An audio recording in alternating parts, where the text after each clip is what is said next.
हे आहे डॉक्टर बाळासाहेब सावंत कोकण कृषी विद्यापीठ दापोली अंतर्गत प्रादेशिक फळ संशोधन केंद्र वेंगुर्ला येथील सौरभ विश्रामगृह, ज्या ठिकाणी झाडे नेण्यासाठी आलेल्या सर्व शेतकरी बांधवांना या ठिकाणी राहण्याची व्यवस्था असते। या ठिकाणी VIP कोच पण आहेत आणि जनरल कोच पण आहेत। याचे काही रूल्स आहेत, ते रूल्ससुद्धा फॉलो करावं लागतो। इथे नोटीस बोर्ड आहे, याप्रमाणे आलेले शेतकरी या रूल्स फॉलो करत असतात।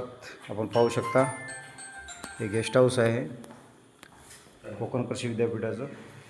आणि या ठिकाणी आम्हाला 4 नंबरची रूम या ठिकाणी भेटलेली आहे। आपण पाहू शकता,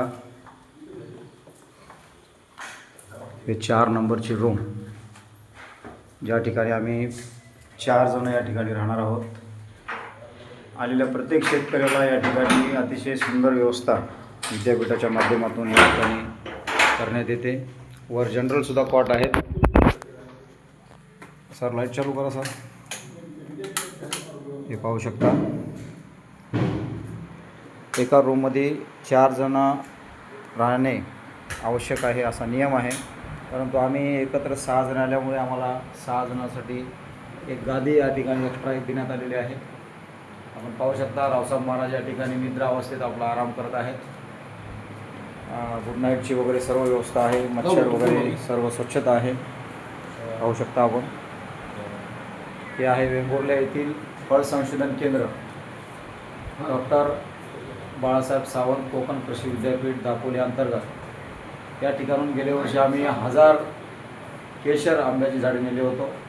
तर उद्या सकाळी आम्हाला केशर, रत्ना, आम्रपाली अशी प्रत्येकी 200 रोपं आणि नारळाची काही रोपे या ठिकाणी घेऊन जायचं आहे।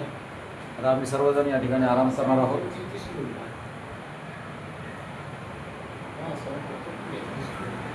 इकडे टॉयलेट बाथरूम आहे।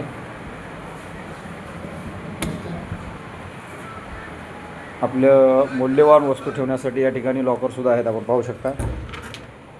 यामध्ये बॅगा वगैरे आपण ठेवू शकतो। आता आम्ही गावच्या हिशोबाने बॅगा इकडे ठेवलेल्या आहेत। रावसाहेब महाराज, कसं वाटतं रावसाहेब महाराज इथे येऊन? खूप छान वाटते ना? फार छान वाटते का? खूप छान खूप छान। बघा रावसाहेब महाराज अनुभव। आता जेवण कसं होतं रावसाहेब महाराज? जेवण छान झालं। छान झालं ना? सुंदर झालं। कोकणातलं आमटी कशी होती? आमटी कोकणातलं जेवण कोकणातलं जेवण सुंदर वाटलं ना?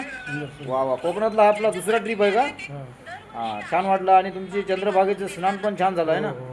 वा वा वा। आता जाताना आपण एक बार वारीचं दर्शन करणार आहोत। ठीक आहे, 100% ना? 100%। Okay okay. आता तुम्ही आराम करणार ना? हो, आराम ओके ओके। आता मोबाईल पाहणार नाही ना? नाही ओके ओके ओके।